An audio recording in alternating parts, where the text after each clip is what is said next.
Bonjour à tous les amis, j'espère que vous allez bien. Aujourd'hui on se retrouve pour une nouvelle vidéo. Aujourd'hui on se retrouve pour le dernier avant-match avant la Coupe du Monde 2022. Donc les amis, dans cette vidéo on va faire l'avant-match FC Barcelone Osasuna. Le Barça doit absolument s'imposer avant la Coupe du Monde. Dans ces vidéos on va regarder les enjeux, pourquoi le Barça doit absolument s'imposer. On va regarder les retours de blessures parce qu'il y en a. On va aussi voir quel 11 Xavi doit aligner. On va regarder aussi la forme des deux équipes et aussi comment contrer cette très belle équipe d'Osasuna qui est en forme en ce moment.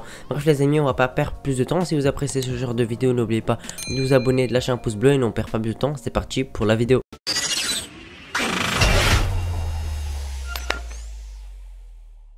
Les amis, avant de commencer la vidéo en quelques secondes, j'aimerais vous présenter un maillot que Mayogo m'a envoyé, un maillot d'excellente qualité de l'Argentine, extérieur pour la Coupe du Monde 2022 qui est vraiment de qualité. Franchement, vous pouvez me faire confiance. Vous avez un code de réduction de moins 15% avec le code AYT. Les amis, n'hésitez pas à aller vous faire. Alors les amis, ce match Osasuna FC Barcelone se joue ce mardi 8 novembre à 21h30. Donc le débrief sera un peu plus tard.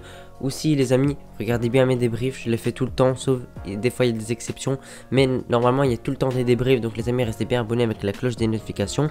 Donc ce match-ci se joue en Liga, le Barça est premier pour l'instant de la Liga, voilà, premier avec 2 points d'avance sur le Real Madrid. À l'heure actuelle, je tourne la vidéo dimanche, donc le Real Madrid n'a pas encore joué, mais pour l'instant, on peut dire que le FC Barcelone est premier. Et si jamais le Real Madrid gagne, le Barça retournera deuxième avec 1 point de retard, si je dis pas de bêtises. Oui, c'est bien le cas. Donc on espère un faux pas de la part du Real Madrid, mais le Real Madrid a bien évidemment plus de chances de gagner le match aujourd'hui dimanche où je tourne la vidéo. Donc le Barça sera probablement deuxième, et donc le Barça va absolument devoir gagner mardi pour reprendre sa place de premier et attendre encore un faux pas du Real Madrid. En tout cas, le Real a toujours une avance de 1 point, donc il faut toujours gagner, il faut enchaîner les victoires pour espérer être à un moment avec tout simplement 1 point d'avance ou 2 points d'avance ou 3 points d'avance, en tout cas premier de la Liga, avec autant de matchs joués du côté du Barça que du Real Madrid. On sait que le Barça est très fort à l'extérieur, si je dis pas de bêtises, ils ont perdu aucun match à l'extérieur à part contre le Real Madrid, si je dis pas de bêtises. Donc le Barça est vraiment très fort à l'extérieur, ils font que enchaîner les victoires à l'extérieur, même si des fois c'est des déplacements difficiles, j'en ai pas trop en tête actuellement, mais le Barça a joué sur beaucoup de terrains assez compliqués. Je me disais dans les avant-matchs que pour moi on allait gagner, mais ça allait être assez compliqué, on pouvait perdre des points parce qu'il y a des équipes à l'extérieur, je pense à Bilbao, je pense à la Real Sociedad, je pense par exemple aussi à l'Atlético, etc. C'est des terrains où c'est très dur de gagner là-bas, et le Barça l'a fait, sauf pour l'Atlético parce qu'ils les ont pas encore joués. Mais vous avez compris, vous m'avez compris en tout cas les amis. Il faut savoir que tout simplement le Barça est très fort à l'extérieur cette saison, ça fait plaisir. C'est un peu l'échec de Xavi parce que je me rappelle la saison, il y a 2 saisons, le Barça avait vraiment beaucoup de mal à l'extérieur. Quand c'était des victoires très compliquées, très justes. Donc faut prendre absolument ces 3 points là parce que c'est le dernier match avant la Coupe du Monde. J'ai envie de dire, peu importe comment on joue, j'aimerais bien qu'on fasse un grand match, qu'on enchaîne les buts, etc. Mais puisque voilà, c'est le dernier match avant la Coupe du Monde, peut-être que les joueurs vont être un peu sur la réserve, vont avoir peur de se prendre un coup dangereux pour être blessé et pour être absent. Voilà, en tout cas les joueurs feront très attention. Donc je pense pas que ce sera le match le plus spectaculaire qu'on aurait fait, mais en tout cas on va essayer de faire de notre mieux et on espère tout simplement que le Barça va s'imposer et prendre les 3 points pour repasser à nouveau sur le Real Madrid et être premier, parce qu'on sait que cette place de premier de la Liga, le Barça ces dernières années ils l'ont eu très rarement, et encore moins de la gagner cette Liga. C'est depuis la saison 2018-2019 que le Barça n'a pas gagné la Liga. Donc on sait que ça c'est un objectif principal de la part du Barça, de gagner enfin une Liga, parce que ça fait vraiment très longtemps. On sait qu'il y a quelques années le Barça quasiment tout le temps gagné simplement la Liga. De temps en temps c'était le Real, des fois c'était l'Atlético, mais la plupart du temps c'est le Barça qui dominait la Liga. Donc on espère qu'on va retourner à cette domination et qu'on pourra enfin tout simplement garder notre place de premier de la Liga indéfiniment et essayer de gagner cette Liga. Je parle aussi de la Coupe du Monde, bien évidemment. Je pense pas que je vais me gêner pour faire des vidéos pour la Coupe du Monde. Bien évidemment, je vais continuer à faire des vidéos sur le Barça. Je vais en faire quelques-unes sur la Coupe du Monde. Si je vois que ça vous intéresse, bien évidemment, je ferai des vidéos pour la finale de la Coupe du Monde, pour quelques matchs de poule, pour les gros matchs en 8e, en quart, en demi, etc. Je ferai des vidéos, je pense. En tout cas, si ça me plaît et si ça vous plaît, je les ferai avec plaisir. En tout cas, moi, ça me plaira. À vous de voir, les amis. Donc, en tout cas, on va revenir à l'avant-match. Donc, le Barça affronte Osasuna. Faut vraiment pas les sous-estimer parce que c'est une très belle équipe de la Liga. Ils ont des très bons joueurs, ils ont des jeunes, ils ont aussi des anciens, ils ont un très beau coach, ils jouent très bien, ils sont pas mal classés je trouve en Liga. Je vais vous dire le classement tout de suite, franchement c'est vraiment pas mal. Je suis assez étonné de la part d'Osasuna. On sait que les dernières années, tout simplement Osasuna avait un peu plus de mal parce que voilà, ils jouent souvent la relégation et c'était pas très loin de la dernière place, mais actuellement là ils sont 6e. Et tout simplement, franchement, c'est pas mal, 6ème à égalité de points avec le 5ème. Et un point de retard sur l'Atlético Madrid. Donc franchement, s'ils nous battent, ils peuvent passer quasiment 3ème. Donc franchement, je trouve ça vraiment très fort de leur part. Et c'est une preuve que Osasuna, ces dernières années, et surtout cette saison, ils s'améliorent de plus en plus. Ils ont de mieux en mieux des très bons effectifs. Ils ont encore gagné leur dernier match contre le Celta Vigo de but à 1. Donc franchement, cette équipe-là, moi j'aime beaucoup. Osasuna en plus ils jouent bien. Je pense qu'ils vont pas jouer comme d'habitude. Ils vont aller, je pense, ils vont jouer bloc bas. Il faut être honnête. Peut-être ils vont essayer de garder le ballon de temps en temps, mais je pense leur stratégie, ça va être de rester derrière et d'essayer de jouer contre nous sur les contre-attaques, parce qu'on sait que des fois on joue très haut. Il y a quasiment toute notre équipe dans le terrain. Par exemple, le match contre Almeria, il y avait absolument tous les joueurs, y compris les défenseurs centraux, dans la surface d'Almeria. Et tout simplement, ça peut nous coûter cher. Voilà, sur une perte de ballon bête, sur une passe mauvaise, sur une passe ratée, sur une passe simplement interceptionné par un joueur de Osasuna, ça peut nous coûter cher, ça peut nous coûter des buts.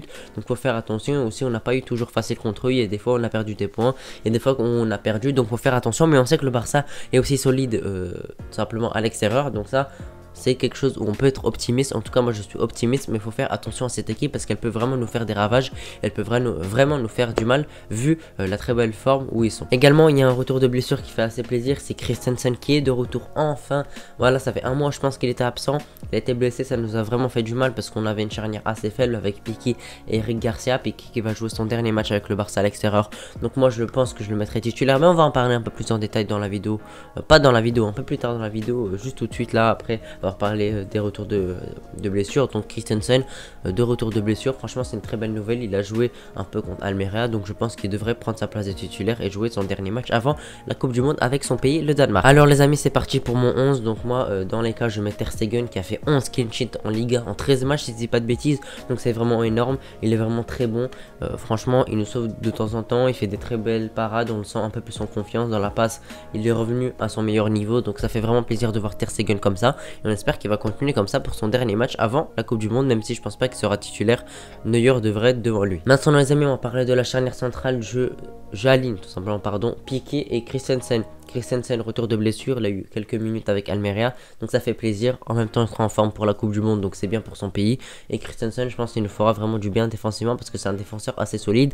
Et Piqué pour son dernier match avec le Barça, j'espère qu'il se rattrapera. En tout cas, c'est son dernier match, donc je pense qu'il va se donner à fond pour son dernier match pour laisser de bons souvenirs parce que c'est une légende du Barça, donc il faut le respecter. Pour moi, il faut le mettre titulaire pour son dernier match. Il pourra sortir en fin de match, remplacé par Marcos Alonso par exemple, ou bien Eric Garcia. Maintenant, les amis, on va passer aux latéraux, donc à gauche on va mettre pour moi, j'ai assez hésité, mais je vais mettre tout simplement à gauche Jordi Alba et à droite je mets Alejandro Balde.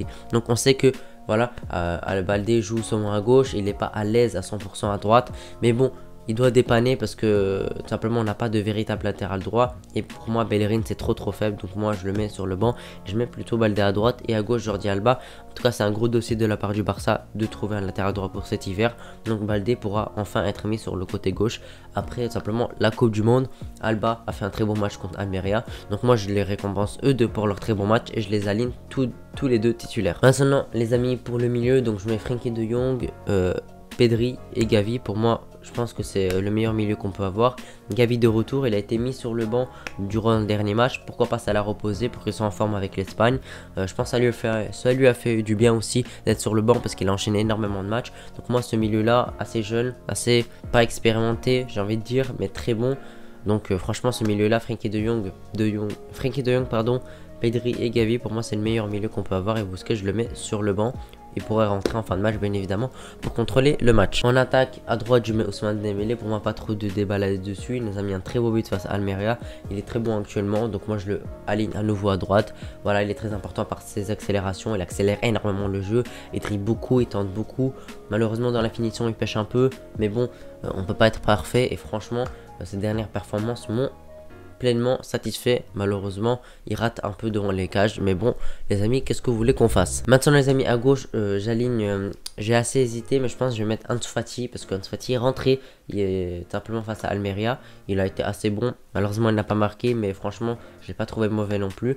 Ferran Torres, je le mets sur le banc. Rafinha également. Ferran Torres pourrait rentrer durant le match parce qu'il a été très bon également. Donc moi, j'ai une préférence pour Ansu Fati, mais on peut aussi mettre Ferran Torres. Pour moi, c'est pareil, même si j'ai une préférence. En pointe, je mets le fameux Robert Lewandowski qui a été joueur du mois d'octobre. C'est mérité pour lui.